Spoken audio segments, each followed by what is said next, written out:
Some kids just need that extra cuddle to go to bed or that extra head rub. If they're crying for it, they need it. She was one of our Chinese teachers. And I said to her, why are your hands behind your back? The kid is crying. Absolutely. Especially in a school setting. I think a lot of parents will be amazed that you can have happiness and well-being and the kids can look forward to going to school instead of dreading it. And they are this part of the happiness routine. I was picking up the chicken that laid these eggs. So it gives them a real connection to food and an understanding and an appreciation for where their food is coming from. We need to be careful for group think because 10 other people are agreeing that this is right. And if you don't feel well, stay home just like you would do any cold. They were able to prove that 99.99% survival rate. You were able to just look at the obvious evidence. And it sounds like the process that you just described, where you lost more than half, I guess, of your families, and then you gained even more. That was just your process of finding your village. Welcome to the Primal Parenting Podcast, where we apply ancient human developmental needs to the modern world. The best parenting advice is encoded in your DNA. Primal Parenting will show you how to raise a thriving child because thriving is a human right. Thank you for joining us on this episode of the Primal Parenting Podcast. This one kind of has it all in terms of the 5 baselines of primal parenting. It illustrates so beautifully the concept of community, really finding your village of like-minded parents and educators, in this case, around you, so that you can parent your child within the village, which is how we evolved to be parented and to parent together, helping and supporting each other and offering our own insights and gifts and love to the children. And so at school, the attachment parenting mindset can continue on. It doesn't have to end at home. Children can be respected and their attachment systems honored at school as well as at home. And that doesn't really seem to be the case, unfortunately, in a lot of our institutionalized schools today. So this episode focuses on education, how children can be educated in ways that honor their instincts and how they naturally learn. It's been described as holistic education, and that is, I think, a term that we should all adopt and try to promulgate in our communities. Children can be happy at school. It doesn't have to be miserable, and it doesn't have to be something that we push and manipulate and coerce our children to do. Education can be enjoyable and just as simple as bringing touch back into the school environment, healthy, loving, hugging, just healthy, loving touch is something that children need, and they shouldn't go without that entirely for the 8 hours that they're at school. It's healthy, especially for younger children, that they get hugs from their teachers and from their peers. And I just love that about our guest, that she has been able to incorporate that into her school, Sentner Academy. And we'll bring her on in just a moment. But I wanted to point out also that this episode, in addition to touch and community, it really emphasizes the companionship aspect of the primal parenting. So the attunement, attachment. Layla Sentner, our guest, as you'll hear, describes how she vets teachers and how it's really about the energy, if they have the ability to be in sync with the child and tune into their needs and to be a companion with them, because that creates the emotional environment in which children can learn best. And we know that from all the beautiful science that has been brought to us by Touch the Future, this enormous repository of thought leaders going back 50 years, including Bev Boss, who we will feature in this episode, in teaching us how children naturally learn in ways that are enjoyable to them, that are fulfilling and satisfying to them, and how have our school systems become so institutionalized that they veer so far away from this model that has been known for over 50 years.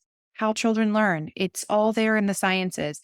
They need to feel safe, their nervous systems need to be regulated, and they need to be in a physical and emotional environment that is conducive to natural learning. And our guest has done an exemplary job of creating those environments at her schools And I'm hoping that our beloved audience of parents, attachment parents, conscience parents, however you want to describe yourselves, but parents who want to parent in a natural way that's conducive to the health and happiness and fulfillment of their whole child, the whole being.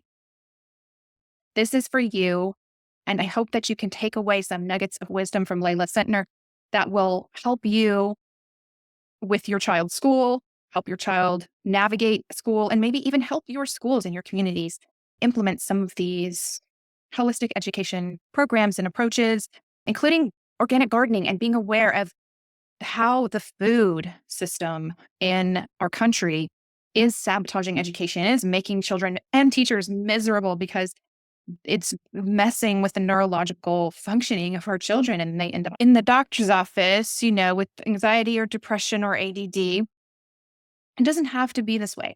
We can create educational environments that are conducive to children's needs and children's natural learning abilities. I thank you for being here on the Primal Parenting Podcast. Please like and subscribe and share this episode with a parent who's in your village. Welcome to the Primal Parenting Podcast, where we bring you the real science so that you can parent with your God-given instinct in the modern world. And today I'm so honored to be joined by Layla Sentner, who is the CEO and founder of Sentner Academy in Miami. And she has also been called the Chief Happiness Officer of this independent happiness school. Welcome, Layla. Thank you. Thank you for having me. Thank you. So this idea of having a happiness school is so conducive to all of the science and one of the main principles of primal parenting, which is play. But all of the ways that we've learned from the science and attachment science and developmental neuroscience of how children grow and develop optimally and learn optimally, it sounds like your programs and your schools, I say schools because you have preschool, elementary, middle school, and high school, but they all seem to incorporate these optimal principles and foundations of development. And so it's super interesting to see what we can pull from your knowledge and your wisdom on education and how to educate children in a way that they are actually happy with the process. So, it's interesting because before I opened our school, our daughter at the time was 2. And so we had taken her to a school, and she cried every single day until I pulled her out. The second school, the same thing, cried every single day. I pulled her out. Now we kind of practice, attachment parenting where our kids are 7 and 10 and they still sleep with us in the same bed. Yes. Just constantly cuddling and hugging and just really loving on each other. And I know there are some schools of thought that say, like, don't even send your school till 5, but it's not so practical in this day and age when both parents are working and there's a lot going on. So we try and at least fill in the best everything else, knowing that, like, okay, they will be in school. And so when they are in school, what do they need? Especially when they're little. Well, at all ages, really. They need love, right? Yeah. Like, when they leave your loving arms, they need to feel the same loving arms from their parent. And our preschool, elementary school, even the middle school, high school, you see hugs all the time. And I will say, like, when I started my school, it was the first time she didn't cry. Not only did she not cry, she didn't want to leave. And we have parents tell us that all the time. Like, wow. I was crying because my daughter said, "Bye, Mom," and didn't look back. Because they literally ran into the loving arms of their new teacher and felt safe and secure. And just these kids get so many hugs. I'll never forget when I first opened the school. We only had 15 kids. And one of the teachers, every time she went up to a kid, she'd have her hands like behind her back like this. Mm-hmm. And she was one of our Mandarin teachers, Chinese teachers, who taught Mandarin. And I said to her, "Why are your hands behind your back? Like, the kid is crying. You need to hold the kid." And she goes, "Oh, am I allowed to?"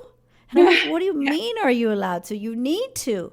She was like, "At my last school, we were not allowed to hold kids, hug kids, or touch kids." And there are so many schools like that. They Yeah. cannot hug a child. I think it's ludicrous. Absolutely. So when a kid leaves the loving arms of their parent, all of a sudden they're thrown into this, like, what it feels to them like this crazy jungle. They're going to have fight or flight, and it's the worst thing you can do for a child. Compared to when you come to Setner Academy, these kids even see their teacher, on the street, or, like we just had a pool party this weekend, and one of the little boys was like, "That's Miss Paula, that's Miss Paula," because they love all of our teachers. They hug them, like they want to be with them. And it's just, to me, it's sad that there are so many places where teachers aren't there for the right reasons. And I really believe we have a mix of amazing teachers who are there because they love kids and they're passionate about the kids and their learning and their safety. And kids are smart. They're energetic beings. They can feel it. So I tell every parent, if your child is crying every day and doesn't want to go to school, it's not the right environment for them. Wow. That's it's just not.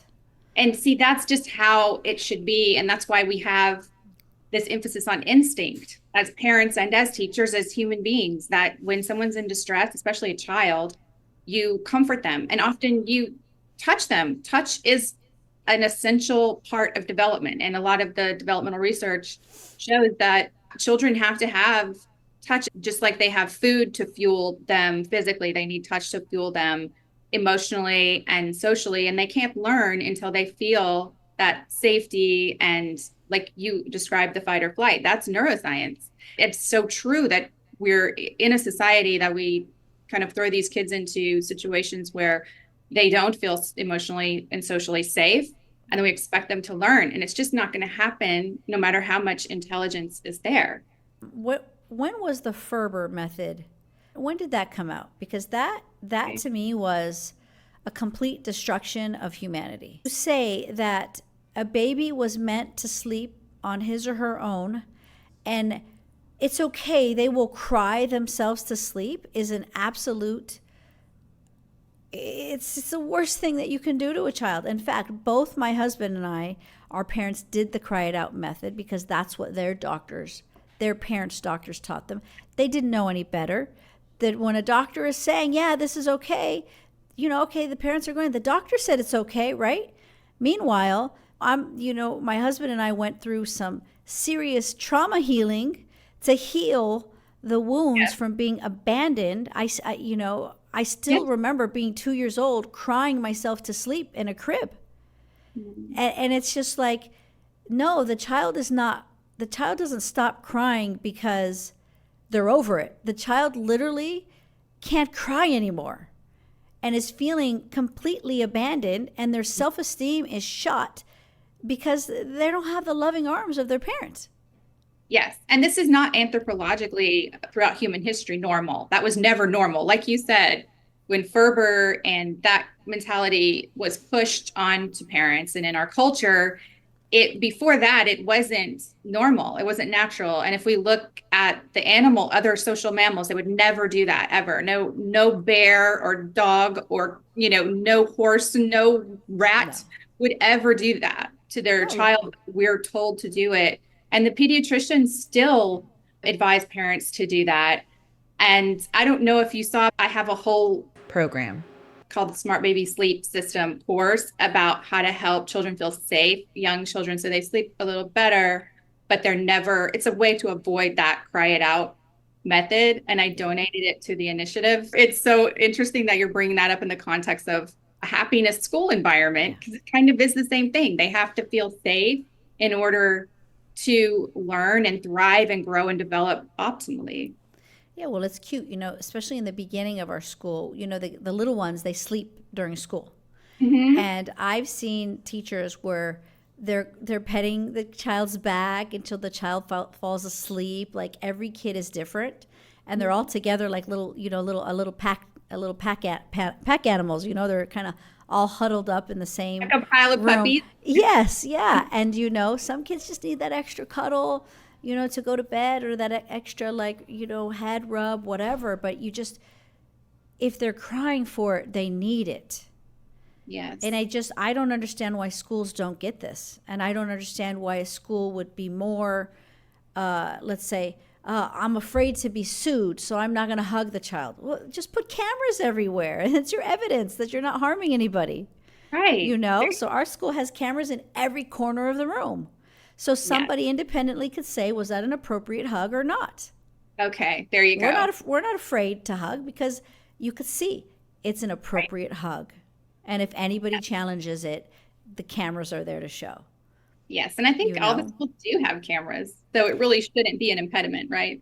It shouldn't be an impediment. You know what a hug is. You know what a beautiful, innocent hug is. And for that one, incident of some freak who did something horrible, why are you going to punish all the children? Absolutely. It's so rare. It's horrible when it happens, but pretty rare, right?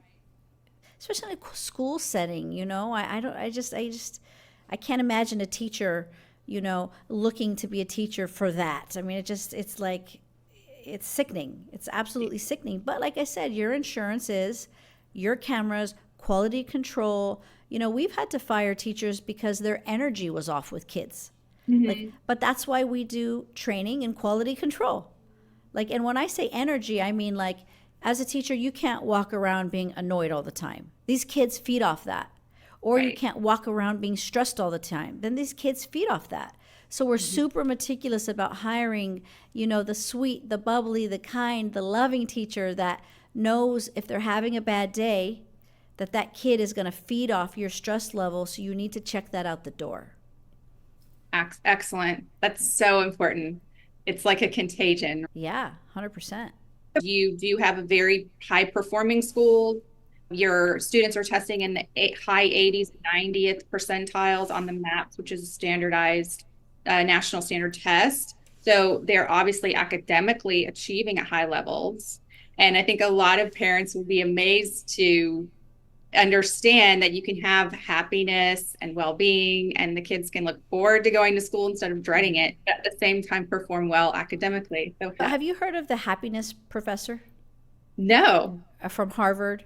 Okay. He had the fastest growing class in Harvard, Dr. Tal Ben-Shahar.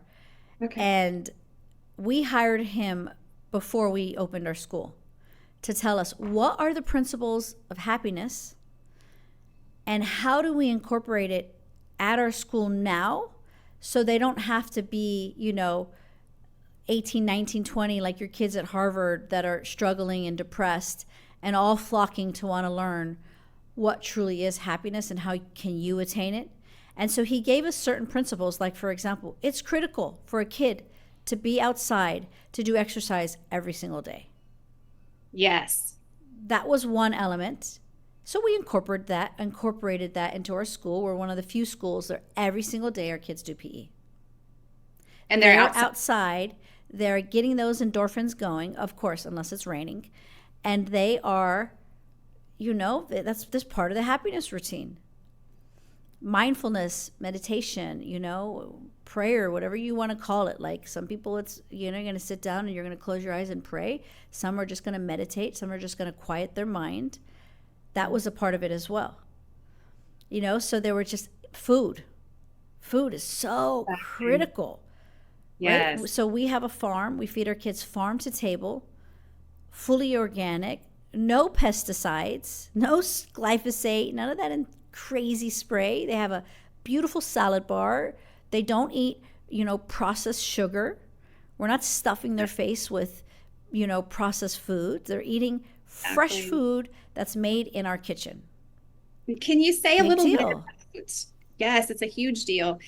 So you and I both have worked in food advocacy, trying to help reform the agricultural industry, because that's where these, pesticides and all the toxins that get into our kids are coming from. Can you say a little more about what the effects of those chemicals are on the child's brain in terms of learning? One of the things, of course, about glyphosate, which blew my mind, but it causes ADHD, it causes autism. I mean, there are so many issues, cancer with glyphosate. Europe won't even buy our farm goods from us because we spray glyphosate. We are ruining our soil with glyphosate and these other chemicals that are sprayed. I don't even know why it continues to be allowed when it's been proven to cause cancer. right? So, Yeah. and gluten is different as well. Have you ever heard somebody say, I don't know why, but when I'm in the US, I cannot eat gluten. But when I go to Europe, I can eat gluten no problem. Same thing Yes, with and I me. think it's worth mentioning here that you also have a wellness center. And so you're very knowledgeable about all Yeah. of these toxins and what they do to our body. But why do you think that is? Is it the gluten or is it actually the glyphosate that they Yeah. don't use in Europe? So in the US, gluten is made totally differently. Okay. I think it was maybe 20 years ago, they decided that they wanted to make more money on wheat. So they artificially created different additives that made it worth more money, but your body can't process it. So I that's why it's really bad for you. But there's certain grains like einkorn, wheat, that I can eat no problem, but it's an ancient, clean, non-contaminated wheat. And yes. so So there like are it's people totally different. who source those Yes. grains. They can improve the neurological function of their kids. Yeah, and they can actually improve their gut by eating the right type of grain. Like there's some places in Miami where you can go, and there are bakers here that's what they focus on. That's what they specialize on. Very special grain that has no added chemicals and just great for your body. So I imagine your kids, your students are learning about the the importance of selecting, high quality food that doesn't have all these additives and chemicals at the same time that they're gardening and eating the organic food at lunch. Yeah, I mean, they're definitely learning. And then we have a farm. So just recently they went on a field trip. They go a couple times a year. So they can, play with the chickens that are giving them their eggs that they eat for lunch, or they can pull the carrot out of the ground and see where the carrot came from, or they can see the microgreens, how they were grown. So that, they're really able to go to the farm, see it there, come back to school and say, oh my God, I was there. I just saw that lettuce. I just saw those tomatoes. I was able to touch them. I was picking up the chicken that laid these eggs. So it gives them a real connection to food and an understanding and an appreciation for where their food is coming from. And I can't tell you how many parents I've had tell me that since their kids have been eating at my school, one, they either won't eat all of their parents' food anymore, or they tell their parents, can you call the school and get the recipe for our salmon or for this or for that? Or they're saying, can you call the school and see if they can make dinner for us? They're like really falling in love with our food. And so because of the demand, we're building a commissary kitchen and a cafe right behind our school where parents will be able to pick up dinner and take it home. That is amazing. That's so funny because most parents, I'm hearing from the parents so much that they're struggling with their kids won't eat healthy food at home because they're addicted to what they're getting at school, which is this crap from the vending machines and the industrialized food that's like boiled in plastic and served. And then the kids just expect that at home too. And parents are just helpless. Food coloring, it's food coloring. When I first started this, there was a little bit of a revolt because I had purchased a school that had like 280 kids, right? And so I come in, the new owner, and I'm like, all right, no more sugar, gluten, we're no seed oils.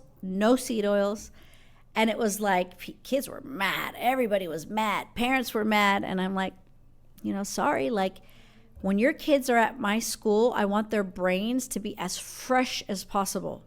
If your kids are eating garbage with food coloring in it, what do you think it's going to do to their brains? Do you think that they're going to be able to sit down in class and actually focus? Yes, and there's studies that show that.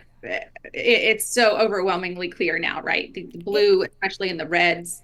It's so bad. And so now, 5 years into this, parents hunt us down from other schools and say, I'm bringing my kids to your school because I know that our kids are eating at your school what I feed them when they come home. So it's so important. I mean, your body is your temple. Yes. And I just don't understand why other schools aren't implementing this. It's not hard. Yes, it costs more money, but in the long run, you're going to have more peace and stability knowing that you don't have, 15 kids bouncing off the walls. Right. And keeping them off of ADD and anxiety medications. Yes, exactly. And our kids are not on any of those medications. They're Yeah, not.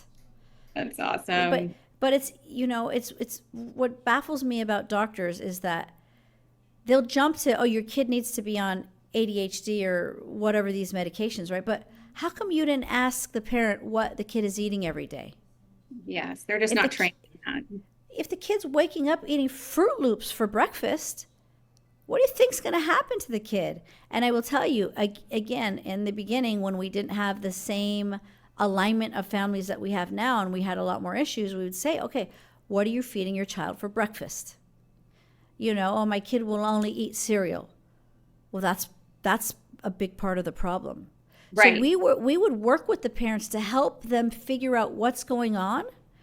We would work with them as in a partnership where the doctors weren't even doing what we were doing. So of course, now I have Setner Wellness, and it's even easier because some new families that we get that there might be, some issues with the kids. They're like, hey, go to Setner Wellness, schedule a consultation with the health practitioner, and see what's going on with your child's gut.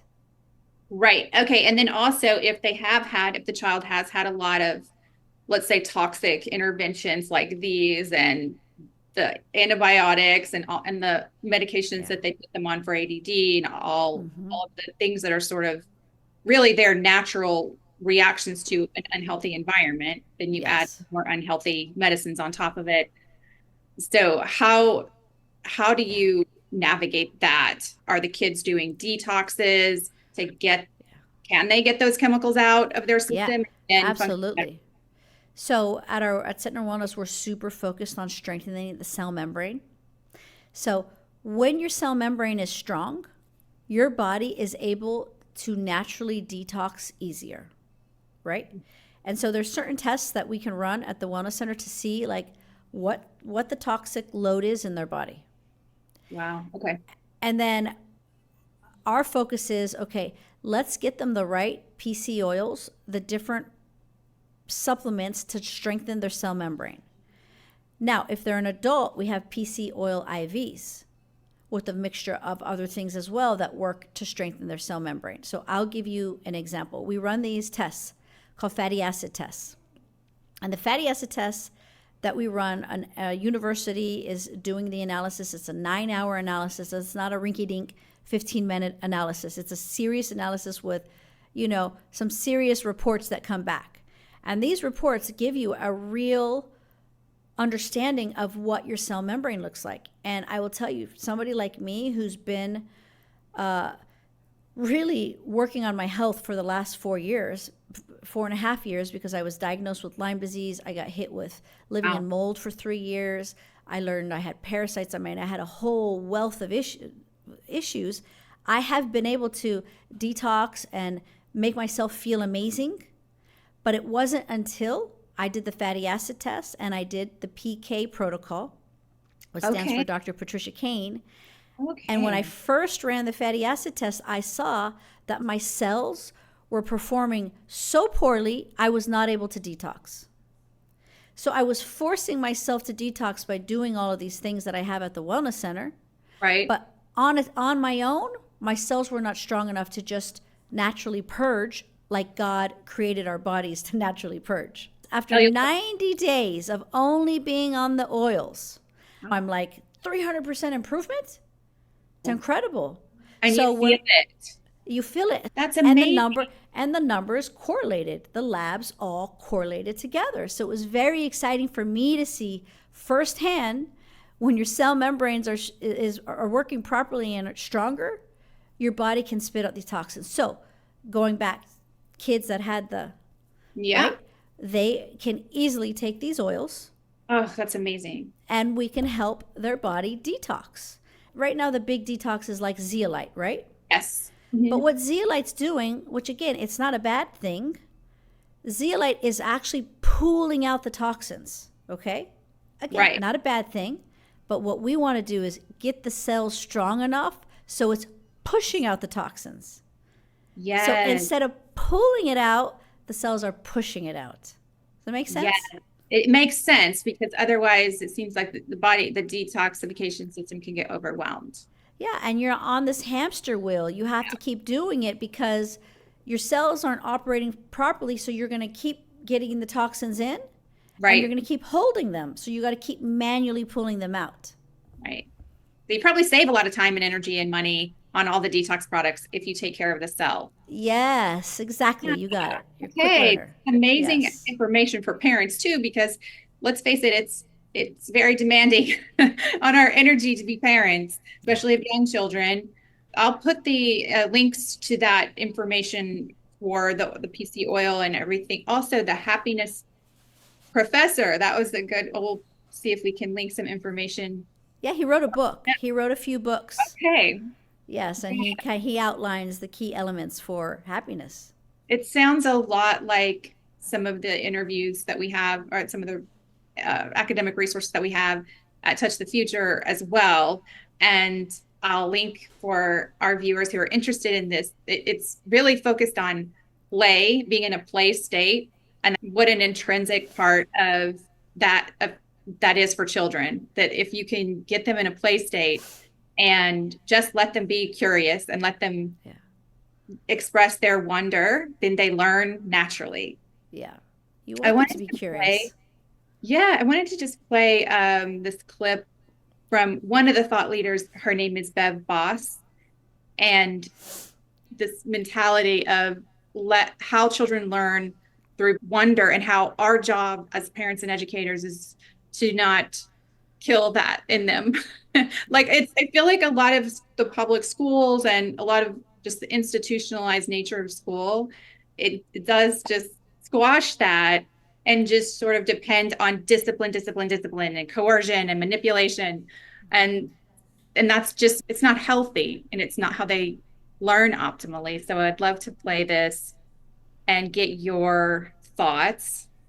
Okay, so this is compliments of touchthefuture.org, and this is Bev Boss speaking about how children learn. We have made this whatever it is, the lesson, so boring, so demeaning, so really, I think the thing is just plain boring, that nobody in their right mind would do it. So then we have to manipulate, which is just one of the most frightening things in the world, to feel that you're being manipulated all the time. And then, to get kids to do things, instead of just setting up an environment where kids can grow and learn by themselves. Being there, keeping them company. That made me think of you and your happiness school. So you're the master at creating the environment where children want to learn. So what are your thoughts?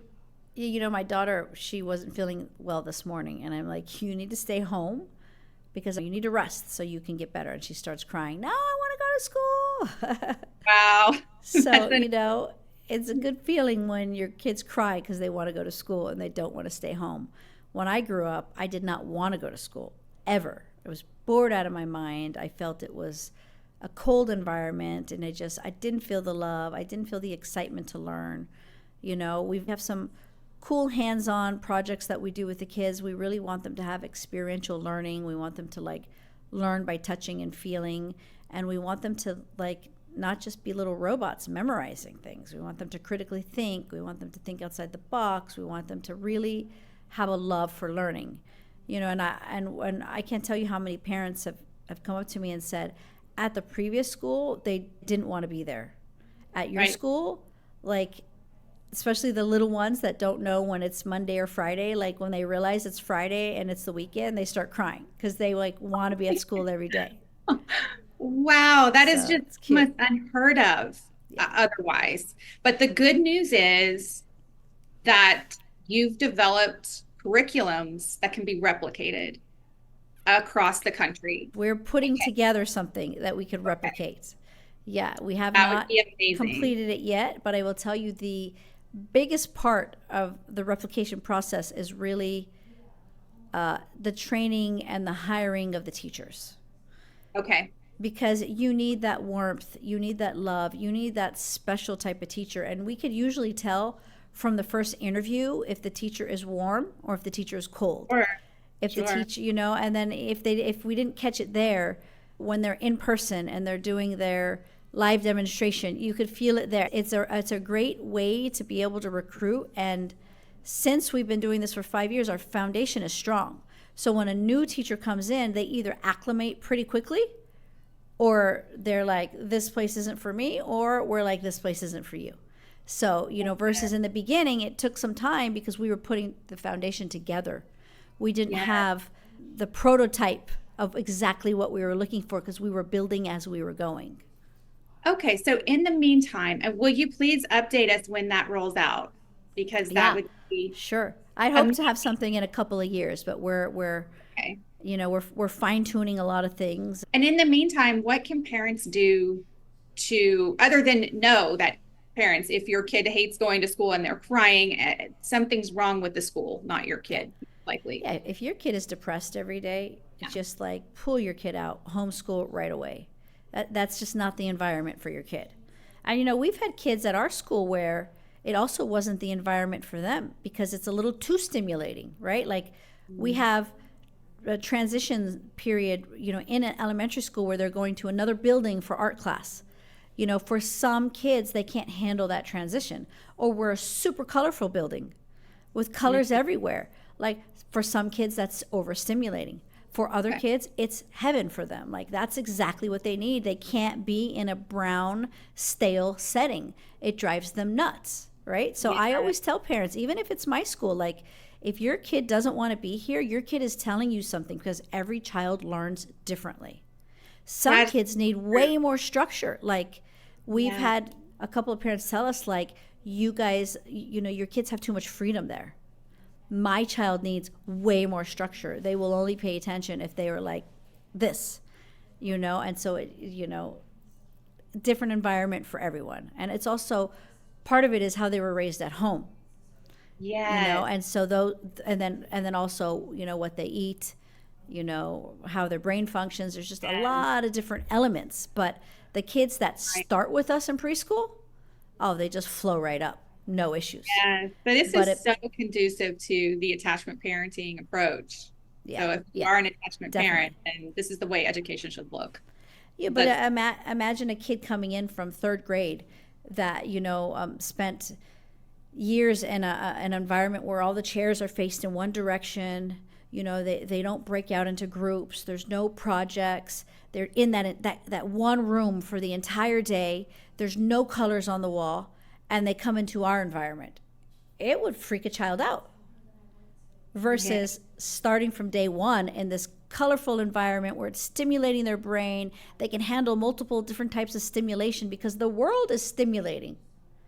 That's one concept I never understood. Let's strip out all the colors.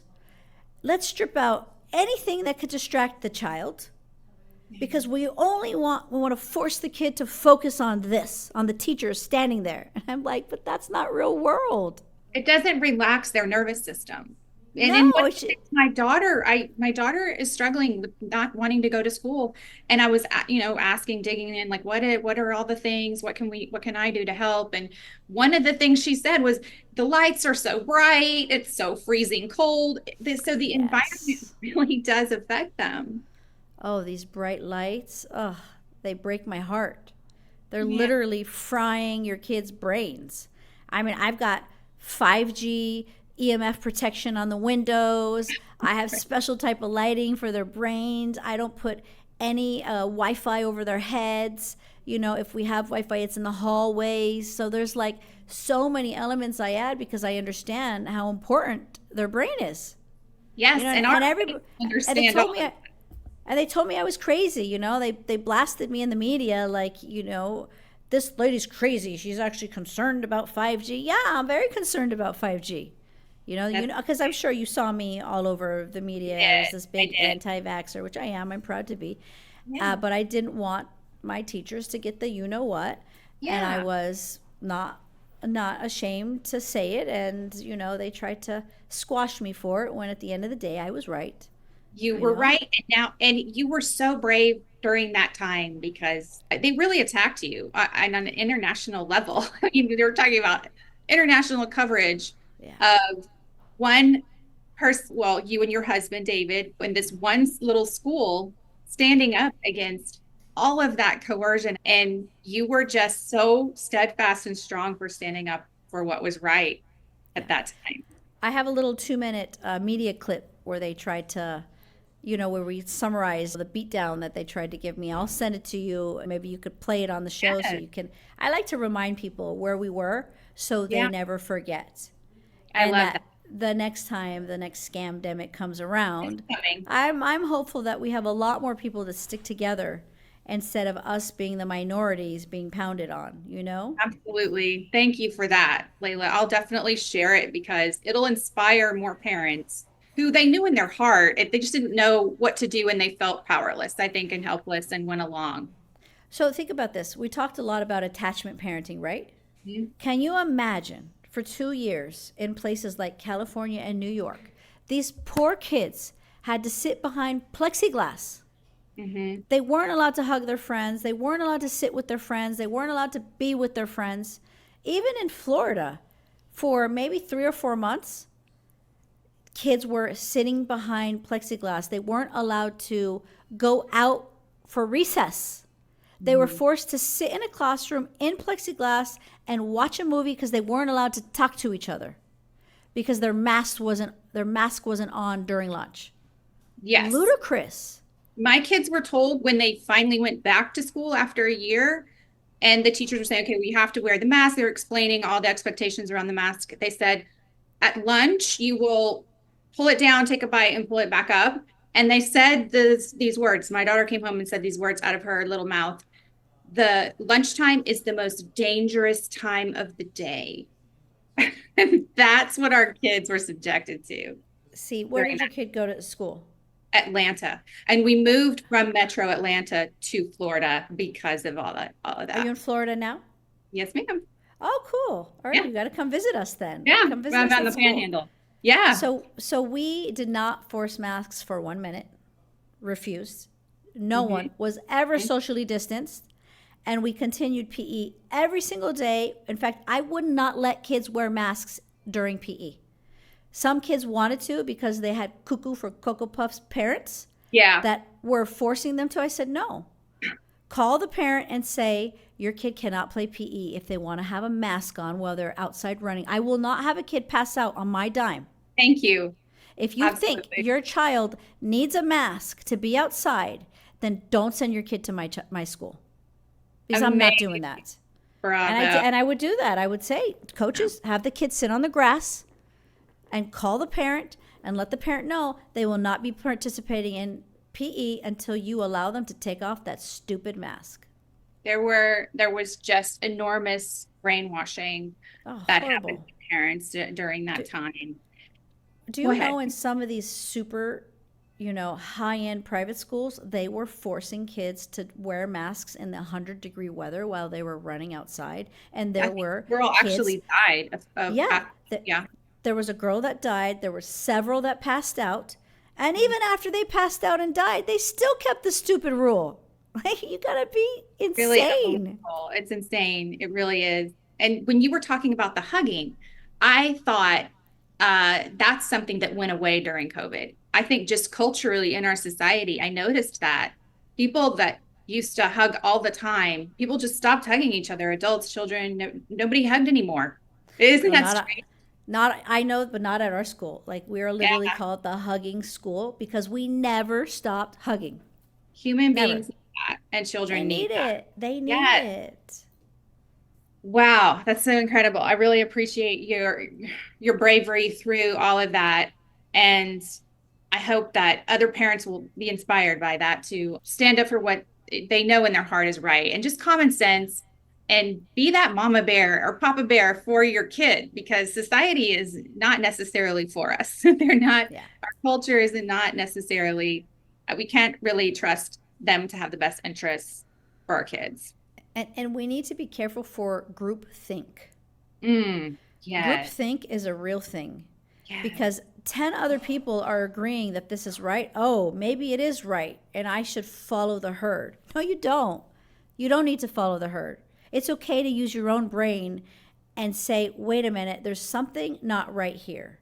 And I'm going to stand outside that herd and I'm going to make my own decisions, even if I'm laughed at and I'm made fun of.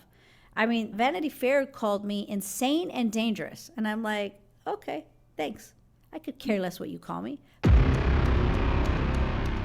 A Miami charter school that made national headlines for its controversial vaccine policies is back in the news again. The COVID vaccine controversy still simmering at a South Florida private school.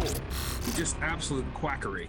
A new controversy at Centner Academy, the private school near Miami's pricey design district, which made headlines last spring for a controversial email warning staff from getting a COVID-19 vaccine, now in the spotlight again. And here we go again. They are now asking students that if they get vaccinated to stay home.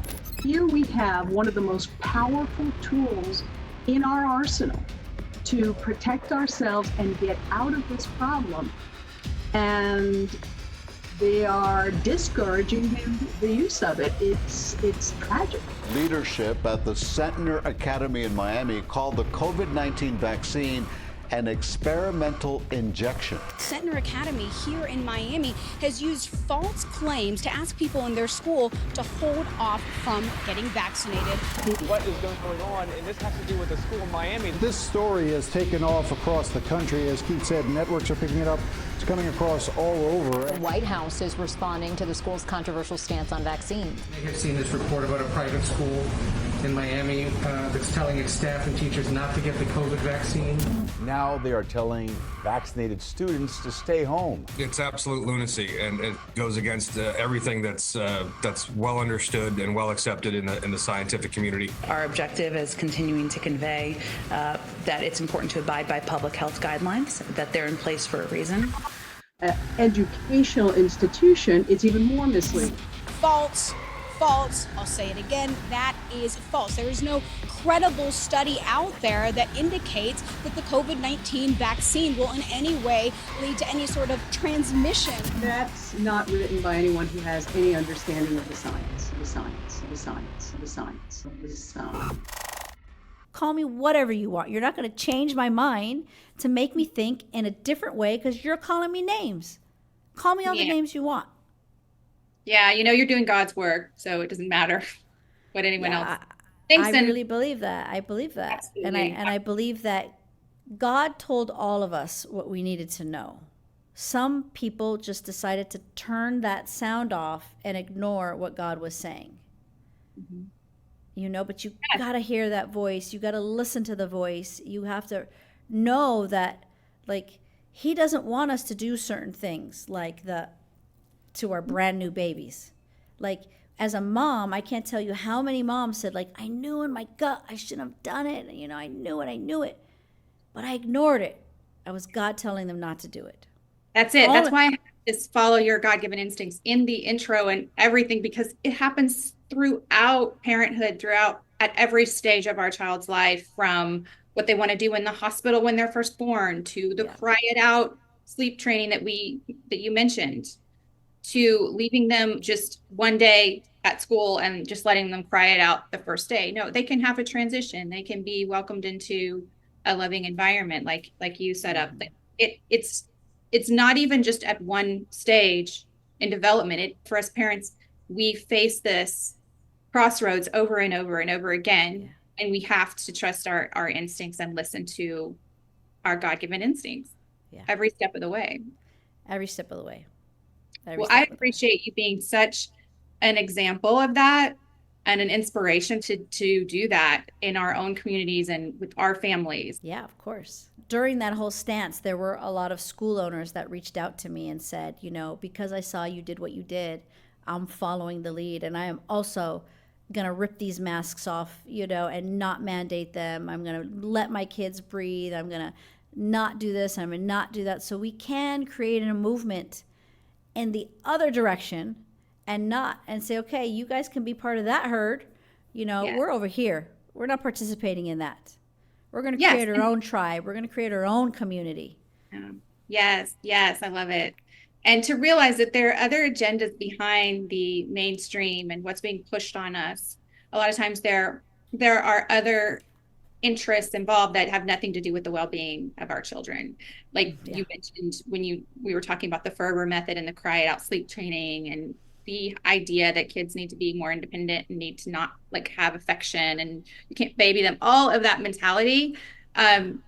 You asked where did it come from. I read recently that actually came out of the Holocaust and that whole militaristic movement they were trying to create, military people who would be very compliant and kind of like robots, like you said. Well, it impacts different parts of their brain. And it cuts off that part of their brain that is connected to compassion. Right. And if you don't have compassion, how are you going to make the right decision that's going to be right for humanity? Like, or if you don't have that, you're going to scream at your fellow neighbor for not wearing a mask because you think that person breathing fresh oxygen is going to actually kill everybody because that's what you've been told, not caring two licks that the person can't breathe. I mean, I knew people with asthma that would still wear the mask, and I'm like, you can't breathe. Take that stupid thing off. Yes. You know, you're that afraid of somebody yelling at you that you're going to risk your own life. Who cares if somebody comes up to you and yells at you? Tell them I have every right to breathe fresh oxygen. You cannot tell me that I am not allowed to breathe fresh oxygen. That is my God-given right. Yes, and isn't it beautiful how when you raise children in this way, and in your case, creating an educational environment that respects the child, and they're going to grow up with that kind of inner strength that they can stand up to nonsense and bullying, basically. Oh, for sure. I mean, I can't tell you how many parents have told me, like, our kids at our school did not experience COVID. They didn't experience COVID. Yeah. I mean, the ones that stayed. Yeah. The ones that stayed, because remember, when the media tried to cancel me, all the parents that weren't aligned, they ran as fast as they could run. I went from like 280 kids maybe down to 70, but then I attracted families from all over the world. So now I'm at 340. And it got big. And it got bigger and more aligned. Yes. But for a moment, these parents thought I was crazy for not making the kids and the parents wear a mask. They thought I was crazy. And they thought I was even more crazy because they wanted me to do this crazy testing thing every time someone got sick. No. And they wanted me to quarantine people every time they got sick. And I'm like, where is this insanity coming from? If you're sick, stay home. That's normal. Why should I make you stick stuff up your nose to tell you if you're sick? Like, you shouldn't need to stick something up your nose to know if you don't feel well. And if you don't feel well, stay home just like you would do any cold. Yes. You know, especially when they were able to prove that really, 99.99% survival rate. So how is this different? You were able to just look at the obvious evidence and not succumb to all of the brainwashing propaganda. I admire that so much. And I think that every parent has got to embrace that. And it sounds like the process that you just described, where you lost more than half, I guess, of your families, and then you gained even more. That was just your process of finding your village, right? Yeah. Village coming together and finding each other. Exactly. And that's what we have to do. Yeah, exactly. Beautiful. That's 100%. What we have to do at the and Primal Parenting is all about, one of our 5 pillars is community. And you're just showing the way, leading the way in that too, finding our communities and finding the like-minded people that we can strengthen each other. Iron sharpens iron, right? Yeah. And we can all be strong together and stand up against the nonsense in the many forms that it comes at us. Exactly. Yeah. Wow, Layla, thank you so much for all of your wisdom and insight. And I really appreciate you taking time with us here on the Primal Parenting podcast. Is there anything you'd like to add before Thank you. Thank you. No, I mean, you can find us, our Instagram, Setner Academy. My personal Instagram is Layla Setner. And my Setner Wellness Instagram is Setner Wellness. So you can follow us there and see what we're up to. We'll link all of those, and please keep in touch with us, and any updates that you have, we'd love to cover them as well. Perfect. Thank you. Thank you so much for joining us today on the Primal Parenting Podcast. And big thanks to Layla Setner and her team at Setner Academy and Setner Wellness. Please check out the links in the description for more inspiration and wisdom from Layla Sentner. And what was your big takeaway? And what are your thoughts about your children's education and your school? How can we brighten schools around the country and give our kids the education that they deserve for their optimal development? And that isn't necessarily what we are told in society is optimal for our kids, right? We have to work within the natural neurobiology of little human beings. And that's what primal parenting is all about. Listening to Layla today really made me think about the work of Darsha Narvaez, who is a thought leader in moral development. She wrote a book about this ethic that's the seminal textbook for moral development. And the big takeaway from that book, Narvaez described through multidisciplinary science how children develop morality, compassion, and just the goodness that we hope that they develop, right? It's not what we've been taught in society. It's not about discipline. It's not about being stringent and like a drill sergeant mentality. It's really the moral development she has found comes from nurturing, high nurturing, keeping the nervous system regulated of the child, and providing for their needs, their baseline needs as social mammals, as human beings. We are designed to have community around us, to have companionship with attachment figures, to have touch, affectionate touch in our lives, to play. Play is how the brain learns. And I'll link our episode with Michael Mendeza as well on play state, how important the play state is for learning. That's very, very conducive to all of the education, the holistic education that Layla speaks of in this episode that we have enjoyed today. But it's really amazing how these principles are parallel, right? So learning really doesn't happen in the way that our institutionalized education system makes us think it does. It just like moral development doesn't happen in this highly disciplined, punishment-oriented way that society tells us. It's this same parallel. It always comes back to listening to our God-given instincts as parents and following the real science and our hearts, our instincts, instead of a lot of what the cultural information that is biased, frankly, tells us to do. And we can say the inspiration of leaders like Layla, we could stand up against that messaging and we can say, no, that's not how it works. And especially when we tune into our own children, we know when we get that resistant feeling inside that that's not right for my child, or we get that feeling of tuning into our child and like, okay, I get it. They're feeling this way or they're experiencing something that's real and that's legitimate. And so let's create an environment that's conducive to how they feel, how they learn, how they develop optimally. And that is exactly what we are here to shine lights on. So thank you for letting us know what's resonating with you in the comments as you have hopefully enjoyed this episode today at Primal Parenting Podcast.